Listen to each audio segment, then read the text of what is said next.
देश के अंदर चुनावी सरगर्मियां लगातार जारी हैं। इस वक्त हम मौजूद हैं दिल्ली की उत्तर पूर्वी लोकसभा सीट के अंदर। यहाँ से फ़िलहाल जो सांसद हैं वो बीजेपी के मनोज तिवारी हैं। आज वो अपना नामांकन भरने के लिए दोबारा से गए हैं, यानी कि तीसरी बार यहाँ से बीजेपी की तरफ से चुनाव लड़ रहे हैं। हमारे साथ बातचीत करने के लिए कुछ लोग हैं और ये सारे लोग जो हैं बीजेपी के समर्थक हैं। इनसे बातचीत करते हैं। ये बताइए कि आखिर जिस तरह से आज नामांकन भरने के लिए मनोज तिवारी गए हैं, तो क्या लगता है मनोज तिवारी यहाँ से तीसरी बार अपने यहाँ से जीत पाएंगे? देखिए, मेरा नाम रविंदर अग्रवाल है और हम लोग अनंत श्री सुखराम जी ट्रस्ट जोधपुर की तरफ से आए हुए हैं। मनोज तिवारी ज़रूर जीतेंगे क्योंकि वो भाजपा के बैनर से लड़ रहे हैं, मोदी जी को सशक्त करने के लिए लड़ रहे हैं और संतों का आशीर्वाद मोदी जी को है, देश को है और देश मोदी जी के साथ मनोज तिवारी को ज़रूर जिताएगा और देश आगे बढ़ेगा। चुनावी मुद्दे बताइए कि आखिर किन मुद्दों को लेकर यहाँ से जो वोटिंग होनी है नॉर्थ ईस्ट दिल्ली से, किन मुद्दों को लेकर होगी? देखिए, मुद्दे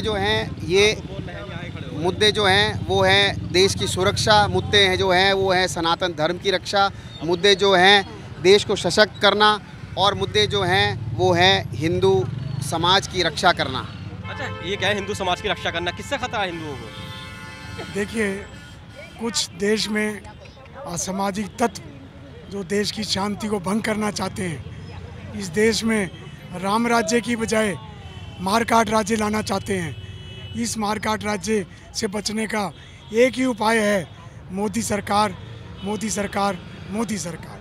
लेकिन इसके अलावा रोजगार, महंगाई, कांग्रेस कहती है इन मुद्दों पर बात नहीं करती बीजेपी। बात अभी देखिए, हम लोग रास्ते में से आ रहे थे तो स्कूल सारे बंद करवा दिए गए।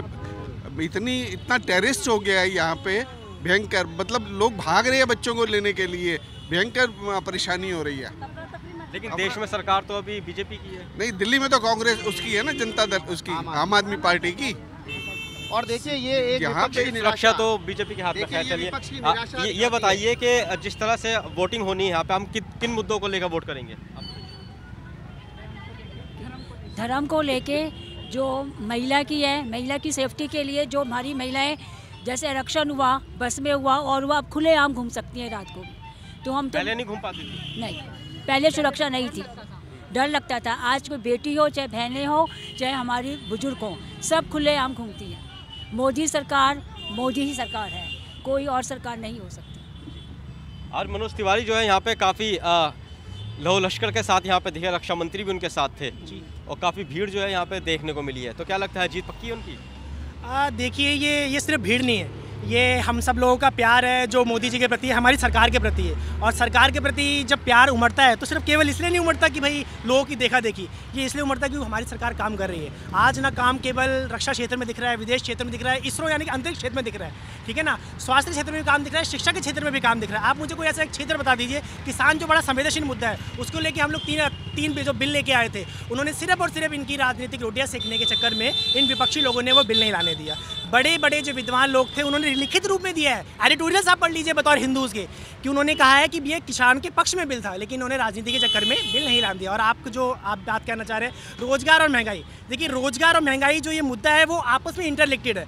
आप अगर इकोनॉमी के सिद्धांत पढ़ेंगे तो ये इकोनॉमी कहती है, बड़े बड़े विद्वान कहते हैं, मैं नहीं कह रहा हूँ। जब विकास होगा उस देश में मुद्रास्फीति बढ़ेगी, यानी कि महंगाई बढ़ेगी। क्यों? क्योंकि ये सिद्धांत कहता है। और जब हम विकास के उच्चतम स्तर पर पहुंचेंगे तो ना केवल लोगों को रोजगार मिलेगा, ठीक है ना, बतौर हमारी, आप फिर देख लीजिए जो अभी पिछले 10 सालों का रिकॉर्ड देख लीजिए और बाकी 70 साल का रिकॉर्ड देख लीजिए, हमारी गरीबी रेखा से हम निरंतर लोगों को ऊपर खींच के ला रहे हैं। ये विकास का पैमाना नहीं तो और क्या है। आप शिक्षा के लिए आप ये कहते हैं कि रोजगार नहीं दे रही है बीजेपी, आपने कितने दे दिए मुझे बता दीजिए।